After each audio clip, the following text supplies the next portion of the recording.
Hi friends, welcome back to the channel. Tamil Drone Pilots Group இருக்க எல்லோருக்கும் என்னுடைய வணக்கம். வெளிநாட்டு வாழ்க்கையை வாழ்ந்துட்டு இந்தியாவில் நம்ம கிராமங்களில் போய் ஒரு பசுமையை பார்க்கணுன்னு ரொம்ப நாளாகவே நான் ஆசைப்பட்டேன். அப்படி ஒரு பசுமையான தோட்டத்தின் சூழ்நிலையை பார்க்குறதுக்கு நம்முடைய தமிழ் ட்ரோன் பைலட்ஸ் குரூப் வந்து மறுபடியும் எனக்கு உதவி செஞ்சுருக்கு. நம்ம தமிழ் ட்ரோன் பைலட்ஸ் குரூப்பில் இருக்கிற சக்தி என்ற நண்பர் வந்து பார்த்திங்கன்னா அவர் கோயம்புத்தூர்லேருந்து கிட்டத்தட்ட ஒரு 30 கிலோமீட்டர் அவுட்டரில் இருக்கார். அவருடைய கிராமத்துக்கு என்னை இன்வைட் பண்ணியிருந்தாங்க. ஸோ வந்து பார்த்தேன். இந்த கிராமத்தை பார்த்ததுக்கு பிறகு இந்த இடத்துல போகவே மனசு வரல. அந்தளவுக்கு ஒரு பசுமையான வாழை தோட்டங்கள், தென்னை மரங்கள் எல்லாம் சுற்றி வந்து பார்த்திங்கன்னா ஆடு மாடுகள் கண்ணுக்குட்டியெல்லாம் பார்க்கும்போது ரொம்ப அற்புதமாக ஆசையாக இருந்தது.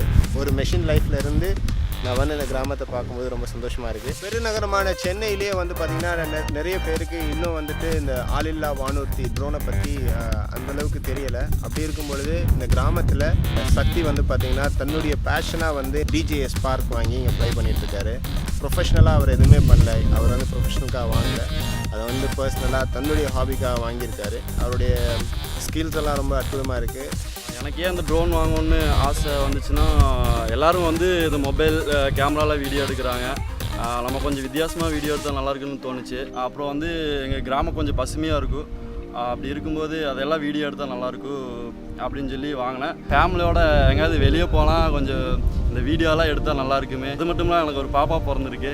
குழந்தையோட பெஸ்ட் மூமெண்ட்ஸ் எல்லாம் கேப்சர் பண்ணுறதுக்கு வேண்டியது இது வாங்கினது. பொண்ணு பெருசாகும்போது அதை போட்டு காமிச்சா ரொம்ப சந்தோஷப்படுவோம் அப்படிங்கிற ஒரு ஆசையில் வாங்கினேன்.